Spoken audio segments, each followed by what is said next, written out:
The first thing we need to do is open up the SCARM software which we installed in the last video.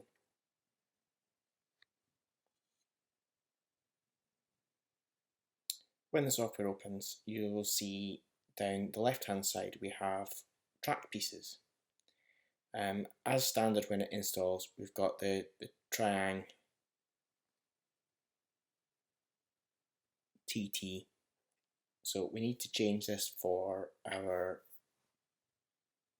in our case, the double O, or OO gauge at 1 to 76, in which we have lots of different options. So as you can see, we've got double O, we've got OO, and we've got Pico and Bachmann track that we can use.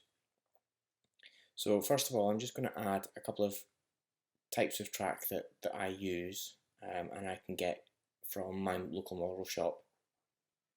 And as you can see, we can switch between the different types of track. So again, we'll just add another set of track, so that, and you can see that it highlights which set. So I've got the Pico code 100 and the Hornby 00, and we can switch between them.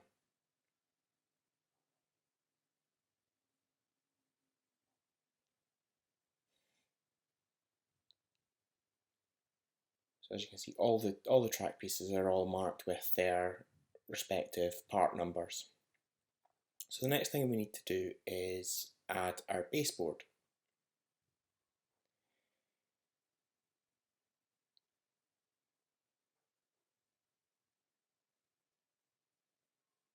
So to do that, we will use the options up the top. As you can see, we've got lots of options, which we're going to go through in later videos.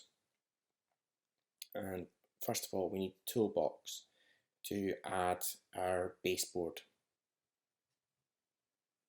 So as a start, we get the start point. We don't need that right this second. If you didn't want to add a baseboard, that's where you would start your start point.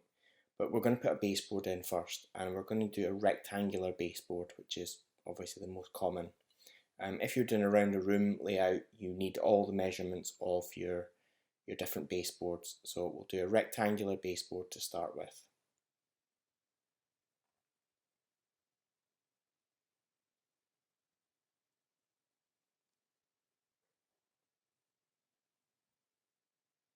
So for a rectangular baseboard, we will need the measurements of the depth and the width of the baseboard that we want to build.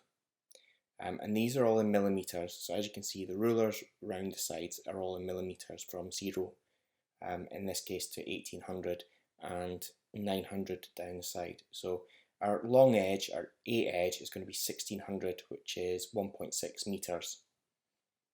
And our B edge, will make that 550, which is just over half a meter. And as you can see now, we've got our, what represents our baseboard. The blue border is not a hard border. You can go over it with track. So if you were creating a new section, you could always add track. So now we'll put the start point, and this is where we want to start laying track from. You don't have to do it this way, but it's easier if you know where your track is going to start. So again, if you have track coming onto this baseboard from somewhere else, you can actually set your start point to the point where the track will come on. So our x-axis, I'm going to put 700, which is roughly the middle. It's not quite the middle, but it is close enough. And then 100, which is just in. And as we can see, we now have an arrow which points the direction that our first piece of track will go to. So as I say, if you've got a piece of track coming onto this baseboard, you would set that arrow to come from the piece of track you were connecting on. We can move this further in and further out by just changing the numbers in the toolbox. So 125, we'll put it further into the baseboard by 25 millimeters. And then we can start laying track.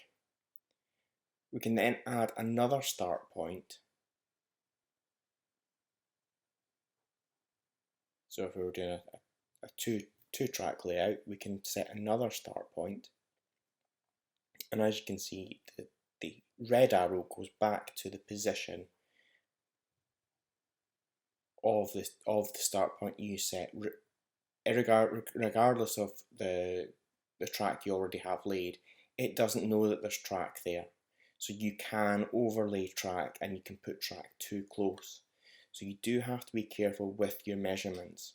So as you can see, that there would be no way that that piece of track would be able to be used because it's overlapping.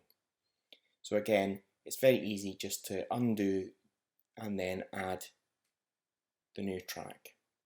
So as you can see, now the track is a little bit further apart. It might still be a bit too close, but again, I'm doing this just to show you that you can lay track very simply. And then these two pieces of track do give you your start points.